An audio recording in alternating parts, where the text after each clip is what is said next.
Okay, back on the deck, and today Betsy Devos was actually confirmed as Secretary of Education, and I don't know how I feel about that. Um, I have a lot of friends who are teachers, and they consider her Satan. I'm sure. I mean, I haven't really talked to them about that. I recently moved, so I don't really keep in touch with as many people as I'd like to. But at the same time, um, there seems to be some entrenched powers, like the teachers' union in education, and I'm an advocate for distance learning over the internet. I don't think if you want to go to a university or a college and you have a bunch of academic classes, that you should have to pay for camp for adults, basically, young adults. I mean, it's fun. I'm sure it's great, but it's really kind of lost its way, and it's also it's as far as free speech zones, they don't exist on college campuses anymore, unless you're far left. So that leaves out the right. I'm not advocating far right, but that leaves out the far right, the right, and the center, and the not so far left. Pretty much any reasonable person is kind of pushed out of speaking on a college campus. So that's as far as colleges and universities. If we did distance learning, especially for the more academic subjects where we really don't need to be plopped down in a classroom, we could be in our skivvies at home learning about something like early American art history or something like that. And those courses are enriching. And I think if you had a professor online teaching, let's say, 500 students, something that's mostly lecturing, there's not a lot of interaction.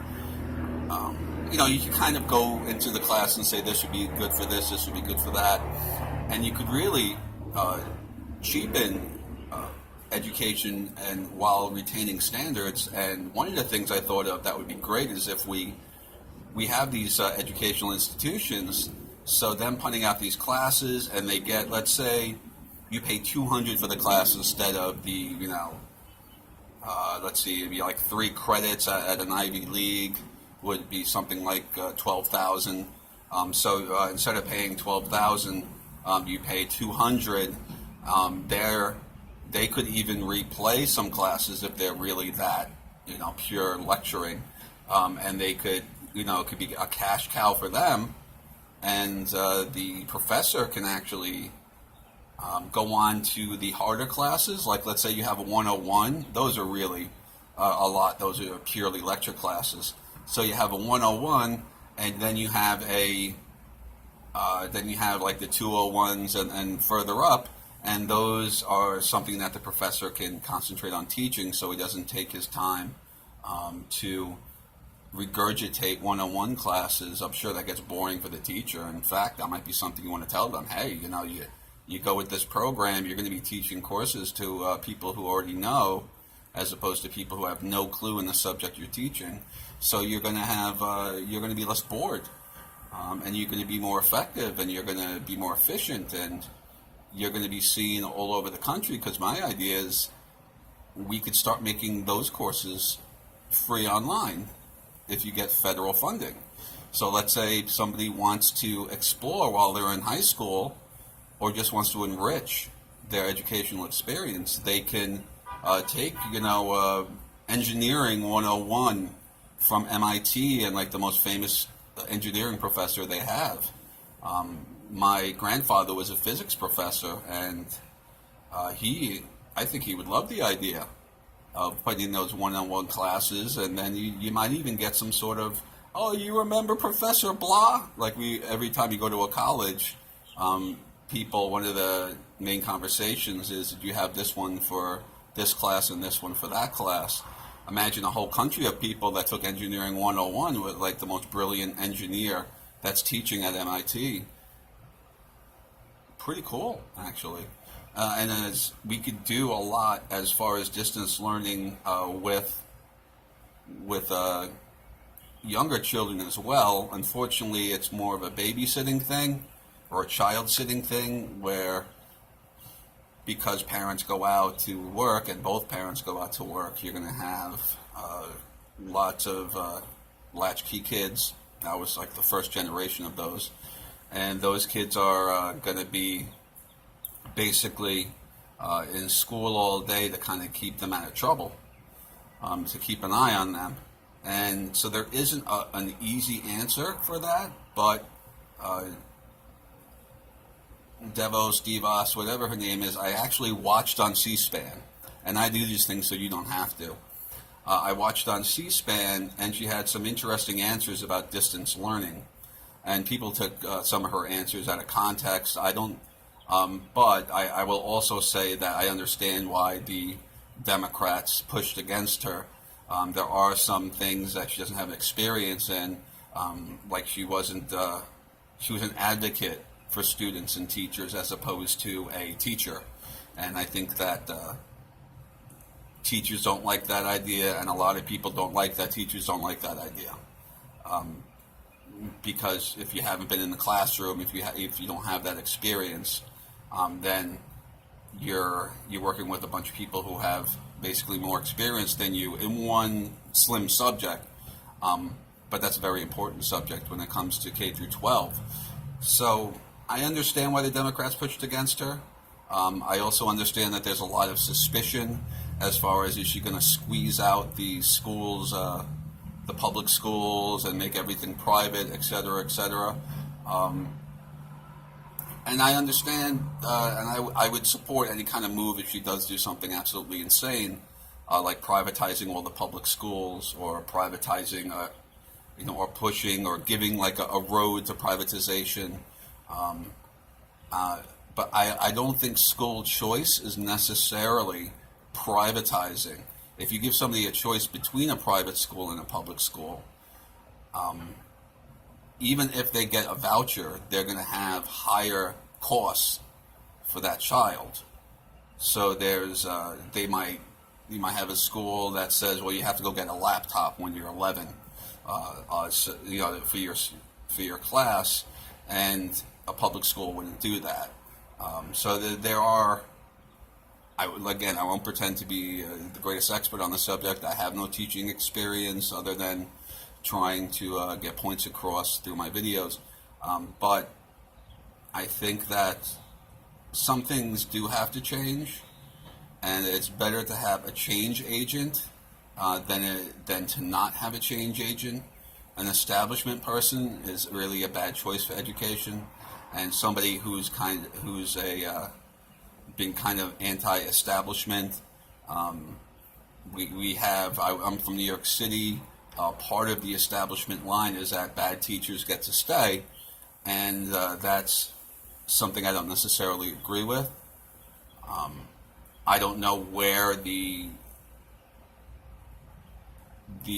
line should be drawn. I think there was one history professor that didn't speak English, and I bet he was great with. I think he was a Spanish-speaking gentleman, so I'm sure he was great with the students that spoke Spanish. But you're leaving out one of the cornerstones of American education, which is that we all are taught a single language for us to have in common. It doesn't mean it's the only language that you're allowed to speak in the United States or anything crazy like that. We're all immigrants.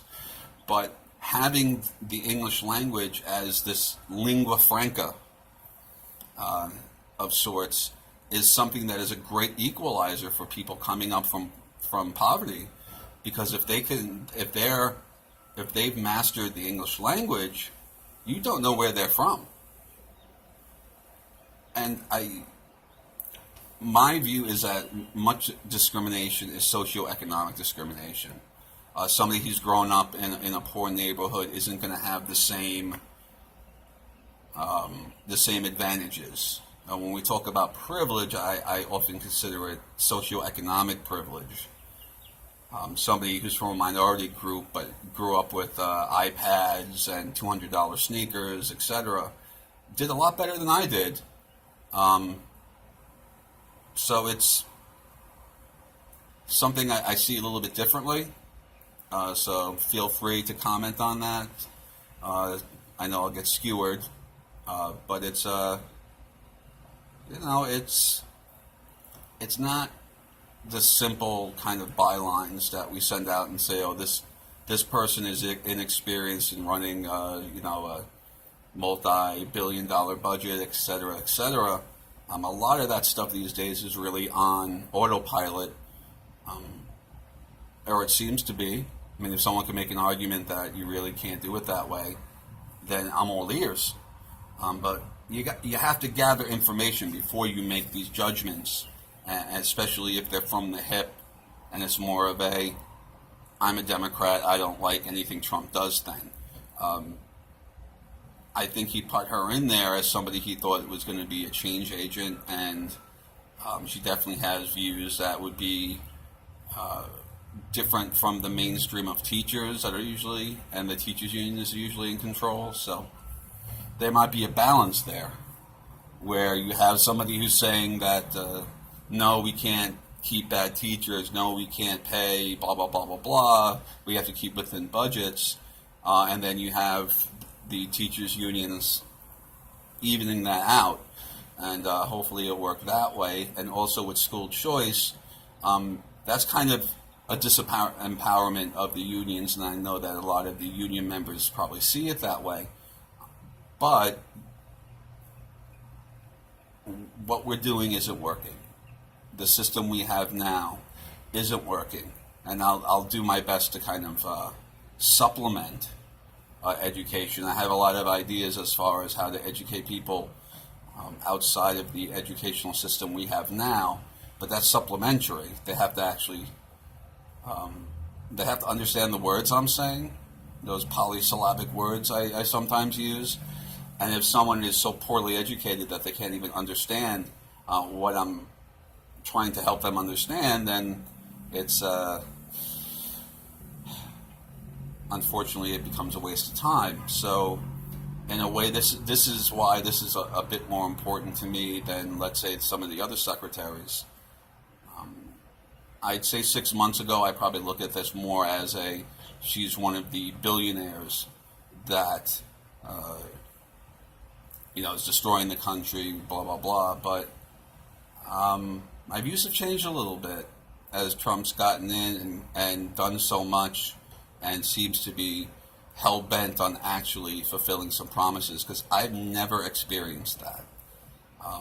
Whether you agree with him or not, he seems like he is hell-bent, only a few hours of sleep a night kind of guy who, he's going to get it done, he's going to fight whoever, he's going to say whatever he needs to say, he's not going to back down, he's not going to be your normal kind of wuss politician that tries to make everyone happy and therefore makes everyone miserable. So it's a refreshing change in a way. I'm from Queens, New York, like Donald Trump is, so I kind of understand the way he talks and the way he stands up to things. And I've been in charge of, or I tried to be in charge of some businesses as a manager, and one that I started on my own. So it's I understand that kind of.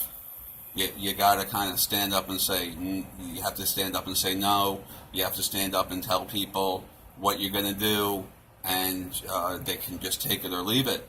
That's part of being in charge. That's what an executive branch is for.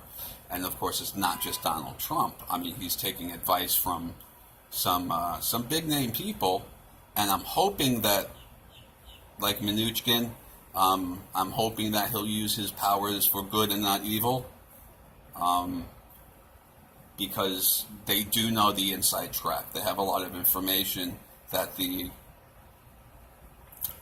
secretaries in other administrations probably didn't have. They really have their finger on the pulse of a lot. And in the case of Mnuchin, he's used that power for evil in the past.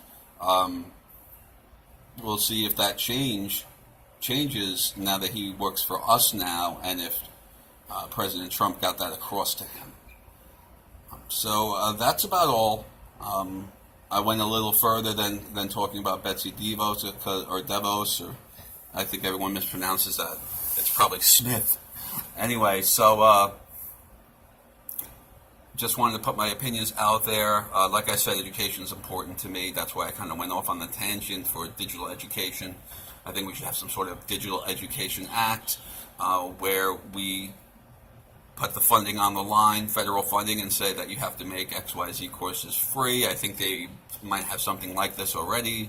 There are a lot of free courses online. So we'll see what happens with that, and we'll see what happens with K through 12. It's going to be a fight, whatever happens, because change is not an easy thing to get through when you have an establishment that's carved out of stone. So we'll see what happens, but I hope that some positive change happens. I'm hopeful.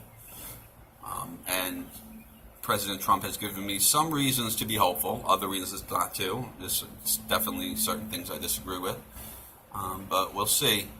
And hopefully education, like I said, is so important that we really need to not make it secondary because we put it behind war, crime, and several other issues, and I don't think that's naturally where it needs to be because it affects so many things.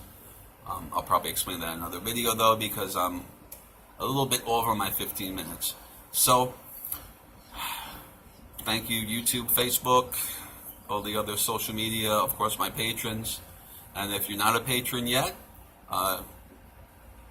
click on the description and it'll bring you to patreon.com/blkirk1, and you can become a patron and get some more of the more private videos that I put out, and I'd love to see you there. All right, good night.